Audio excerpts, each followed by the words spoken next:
Ralph Bagnall here for Microjig. Building projects from pallet wood or other recycled materials can be very rewarding. But if you don't have a jointer, your material might not have a prepared edge that you can safely run against the rip fence of your saw in order to prepare it the way you need it. Now, Zach Manring over at southerngingerworkshop.com recently posted a video that we liked a lot, building a trash bin out of reclaimed lumber. And he was using a very clever straight line jig that uses the MATCHFIT Dovetail clamps to hold the part in place while you cut it off. And he's graciously given us permission to build the jig and share the plans with you. So let's do that.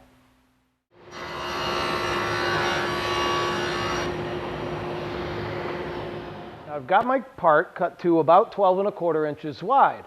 I want it to be 12, and I'll trim the extra off in a minute, but you could make yours wider or narrower depending on the stock you want to use. Just remember that the wider the stock you use, you're going to need to increase the width of your panel. You want it to be wider than the type of stock you want to be able to use because you still have to be able to clamp it. You still need a little bit of room for that. So now what I want to do is I'm going to set my rip fence for right about 12 inches because that's what I want to actually cut at. But I want to trim this edge so that once I put my ZEROPLAY Guide Bars underneath to guide the thing, I'm going to use the saw blade to rip it off so that without using my rip fence, the jig will work guiding off of the miter slot, and I know that this will be exactly along the cut line. But when I drill the holes to mount my ZEROPLAY, I don't have to make them exactly perfect. All I need is just to mark about where the center of my miter slot is, and I'll create a line all the way down, and I'll drill some mounting holes along that line. It doesn't matter if it's a little bit off to one side or the other after I'm done mounting everything, because I'm going to use the saw to trim it off square. So because I can, I'm going to use a fence on my drill press to drill these holes. I've got a dovetail slot in the bottom of my drill press fence, so the MATCHFIT Dovetail clamps are how I hold it on, and it's very quick and easy.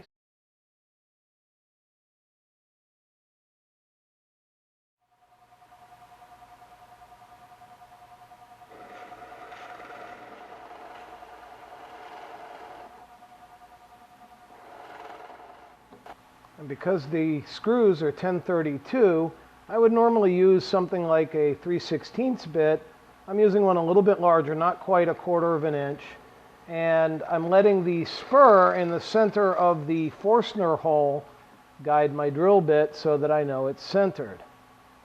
And now everything's lined up. I've got my holes drilled for mounting my ZEROPLAY Guide Bars underneath my sled.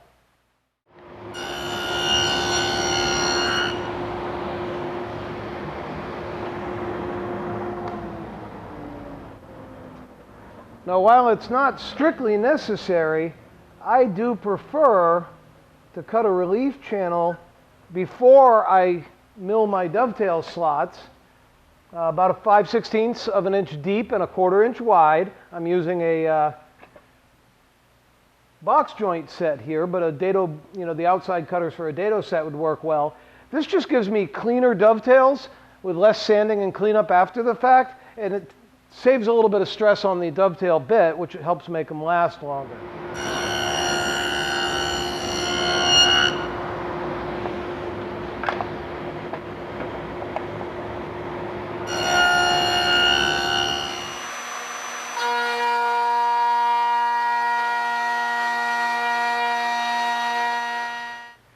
Now, most router tables, mine included, are not going to give you enough room between the fence and the bit to cut that center slot in a base this size. It's about 12 inches.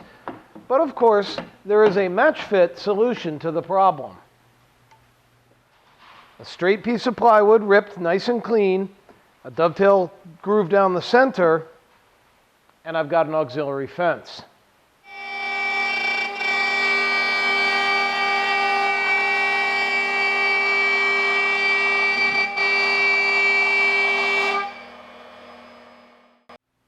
now we can set up the ZEROPLAY Guide Bars. I like to use a couple of nickels in the miter slot underneath the guide bar to lift it up to the surface, which is where it's actually going to work, so that's where I want to set it. You can use washers as well. Now we're just going to loosen the lock screws just a little bit and then slide the two pieces together until I get a nice fit. Then I can lock it back down again and do the second one the same way. My ZEROPLAYs are set up properly. I've got my sled all ready to connect to them. I'm going to set my rib fence to the 12 inches that I originally planned on, and as you can see, that actually means I'll cut off this edge, which I want to do so that I have a direct marking of where the blade is going to cut.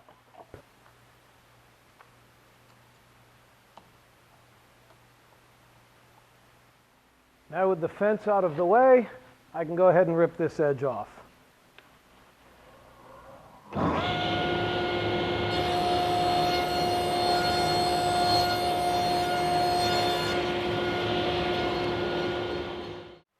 Another use for this type of jig is if you want to do something with a live edge piece.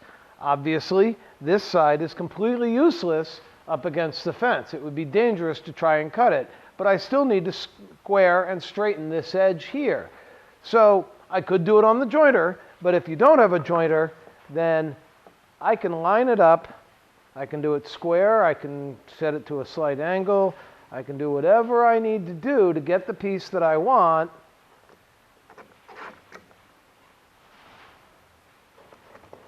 And clamp it in place.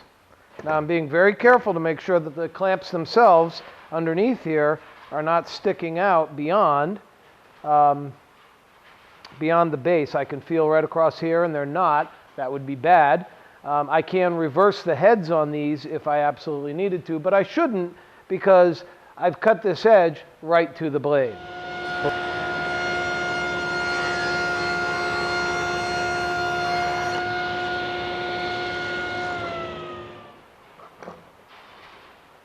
And there we've got a clean, straight edge with no burns. It's very smooth cut, a good blade, a good jig, a great result.